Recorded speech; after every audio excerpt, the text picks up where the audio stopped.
I'm Neil Santos, and I'd like to welcome you to the Pentatonic Way guitar series. If this is your first time with us, allow me to extend a personal invitation to grab your guitar and play along with us during the show.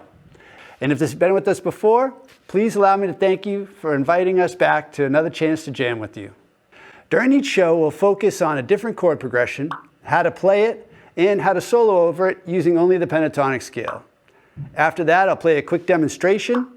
I'll show you a new pentatonic lick to add to your bag of tricks, and then it'll be your turn to jam out, and you're going to sound amazing.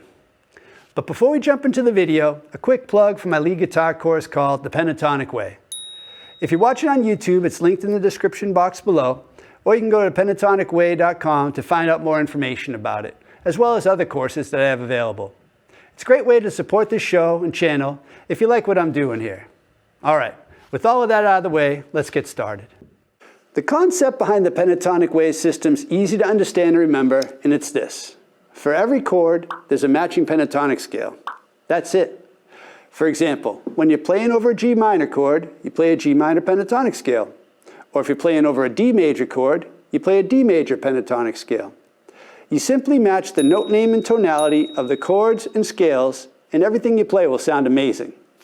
So let's begin with this progression today. We're going to check out the chords to Purple Haze.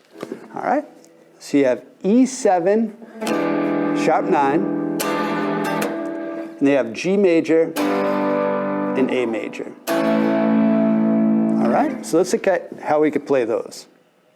So the E7 sharp 9, you're going to want to use this open string here, and then you put your middle finger on the 7th fret.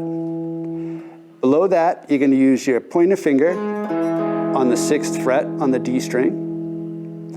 And below that, you want to reach your ring finger underneath to the 7th fret on the G string. So you have this so far. All right?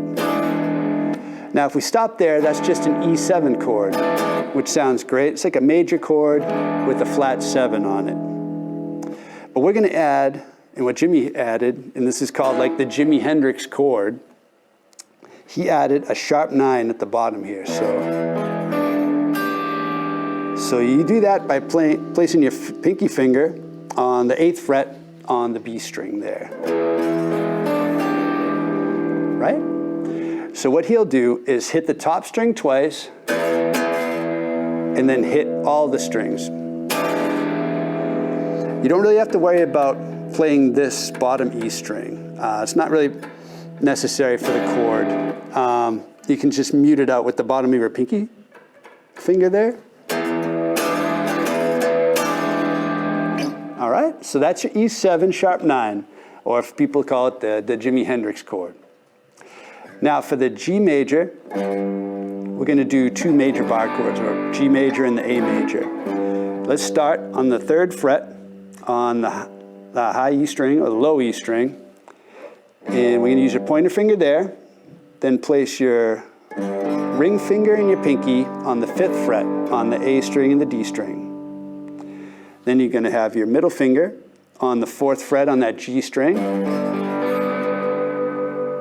And then bar the bottom 2 strings, the B string and the E string, on the 3rd fret using your pointer finger. And you can make it easier to bar if you, instead of using the flat kind of fleshy part of your finger here, you use the edge back here like this. All right? That's your G.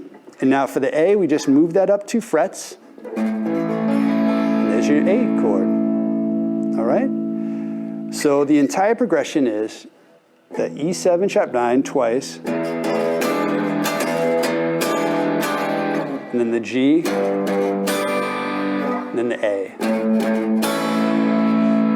And the strum is kind of like that, like 2 bass notes and then a strum.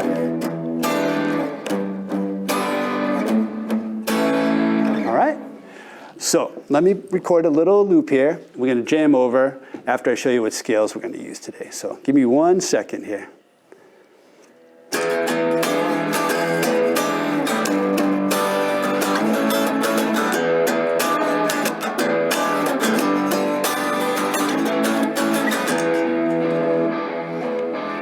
All right, see how that sounds. There's your E7, G, A. Let's see if it looped. Yep, sounds good. All right, we'll get back to that in a second. So what scales are we going to use over these chords today? Now, you could just use E minor pentatonic for the whole thing. And I'll show you how to do that. And then I'm going to show you another way that kind of ups the level a little bit.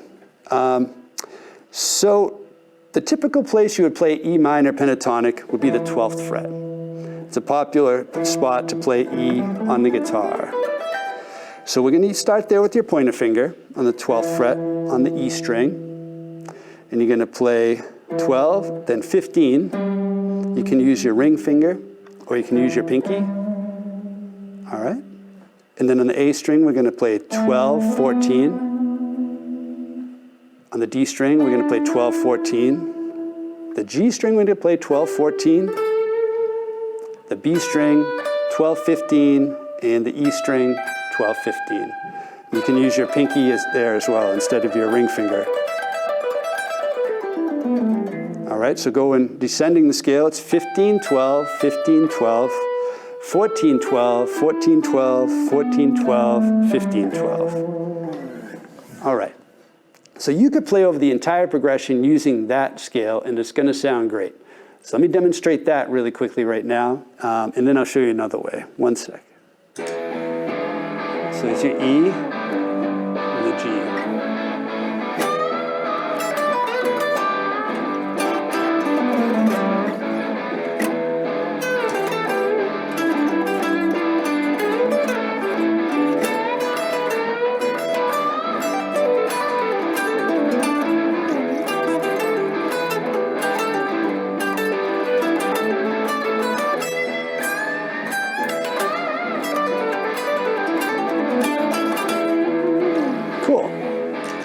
So that sounds good. You could just jam on that all day and it's going to sound awesome.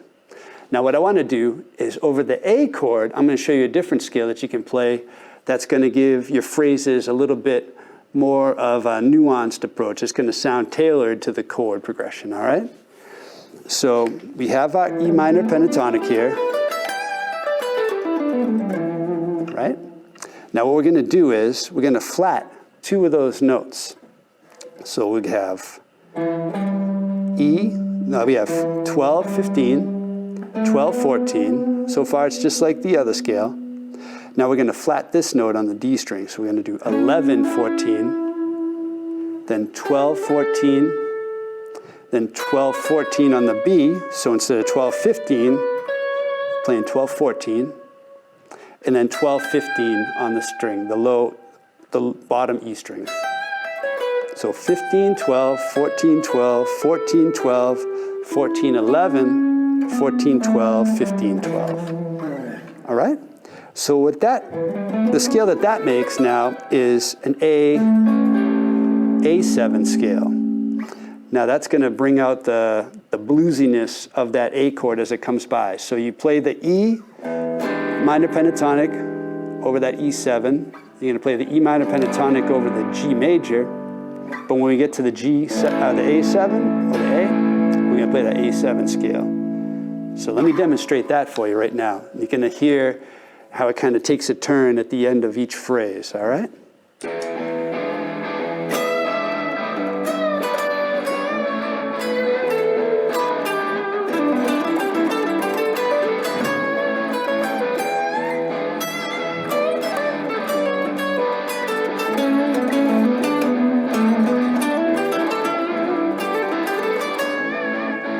Cool, so you have your E7, and you have that cool bluesy sort of interval there.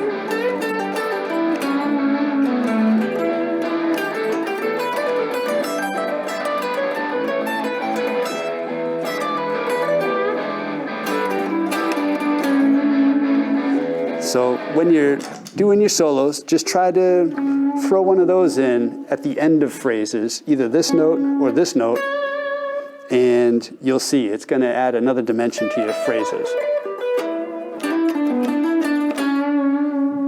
All right? Cool. So let's take a minute now and look at the pentatonic lick you can add to your bag of tricks. It's not really a lick today as much as a note that you can add to your blues scale, or it will become a blues scale. You can add it to your pentatonic here. So we have that pentatonic on the 12th fret. We're going to add two notes that are going to spice it up a little bit. So the first one is going to be on the A string. So you have 12, 15, then you have 12, 13, 14. So that middle one is your blues note. The reason it has a bluesy sound is because it's the tritone, which divides the scale directly in half and has a very dissonant sound if you play them together. Or you might recognize it as like European ambulances have that sort of interval because it gets people's attention. But you can throw them into your blues licks. So the first one is there, then you do 12, 14 on the D. Now on the G, you do 12, 14, and then you add the 15, which is the octave of that blues note. So you have 12, 14, 15, and then the bottom strings are the same, 12, 15, 12, 15. All right? So you can do some cool things with that. Let me demonstrate. So, all right.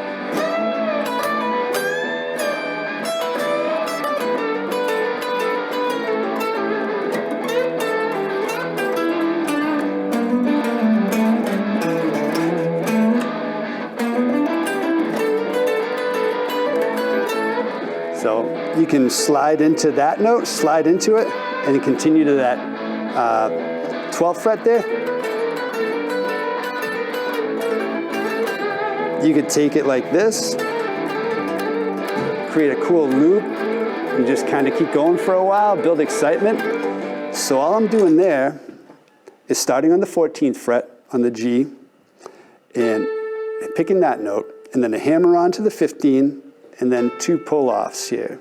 So 14, 15, 14, 12, and then 14 on the string above it, right? That's how you end it, is going that string. So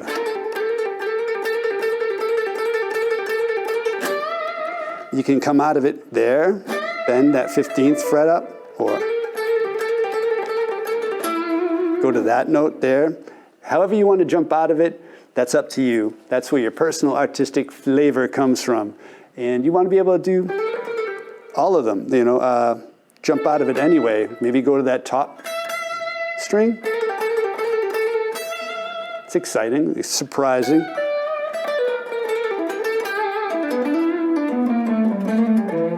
And on this one, it's kind of cool. You can do a hammer-on pull-off, 12, 13, 12. Or start on that note, do 14, 13, 14, and 12 there. Start your licks that way, kind of slide into it. It's up to you. So mess around with those, see how you want to incorporate them into your licks. All right? So now it's time for you to grab your guitar and have some fun. I'm going to play a little rhythmic accompaniment along with this loop, and you jam along using the scales on the screen. Ready? Let's go.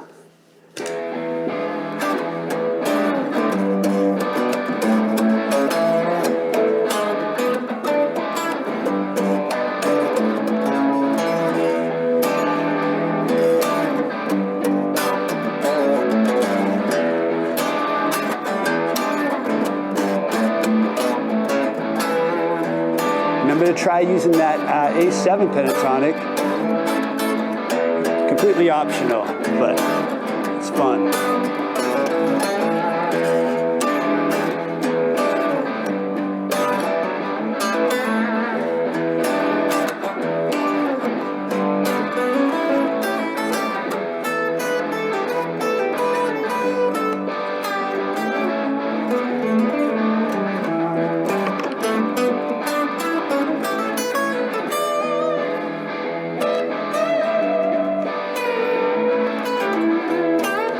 There's something else you can do. If you take the 12th fret And then play that while you bend the 15th fret on the B up. You get that sort of unison bend.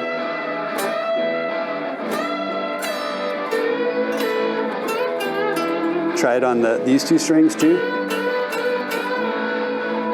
Kind of fun.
So that's all the time we have for today.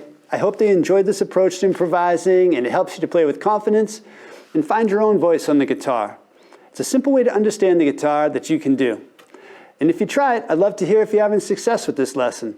Feel free to reach out to me at thepentatonicway.com. Till then, from all of us here at the Pentatonic Way, I'd love to wish you happy picking and good luck, my friend. All right.